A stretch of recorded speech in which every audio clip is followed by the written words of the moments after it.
The Lord be with you. A reading from the Holy Gospel according to Luke.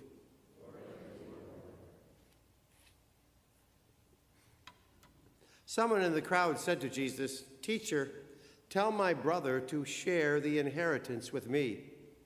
He replied to him, "Friend, who appointed me as your judge and arbitrator?" Then he said to the crowd, "Take care to guard against all greed.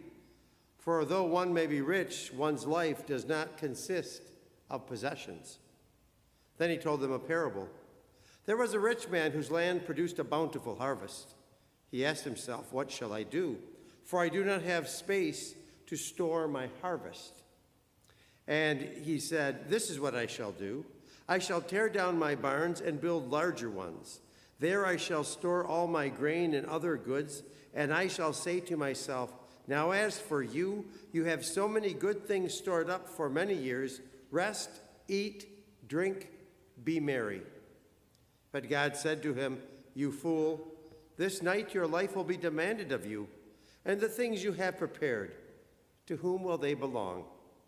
Thus it will be for all who store up treasure for themselves, but are not rich in what matters to God." The Gospel of the Lord.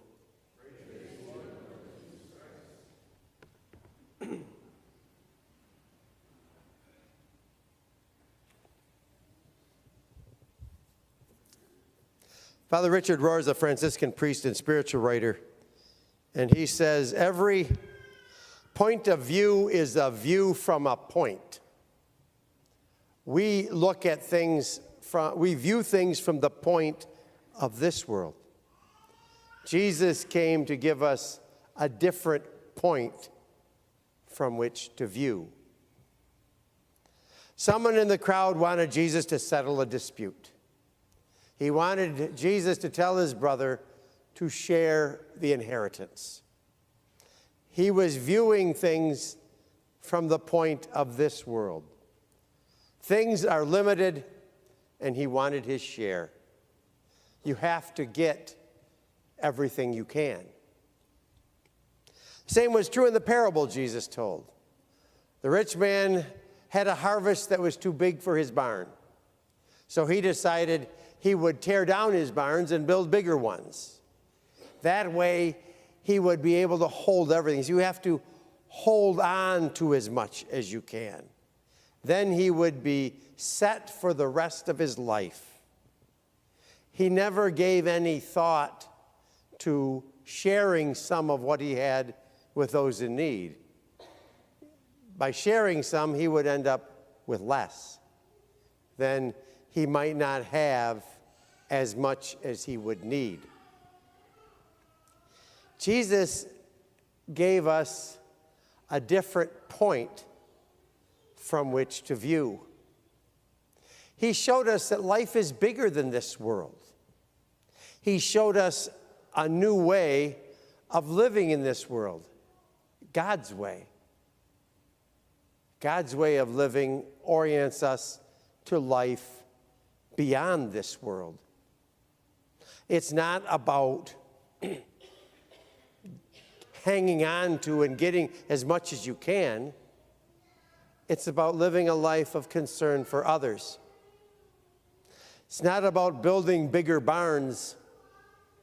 It's about developing bigger hearts. It's seeing that we're all in this together. And together, we have everything we need.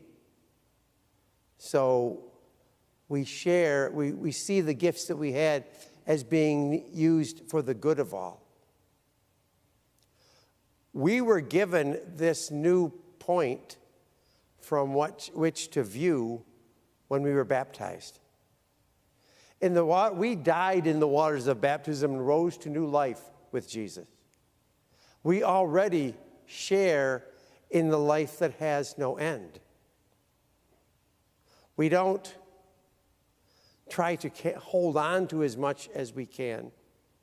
We live in a way that we share what we have with others.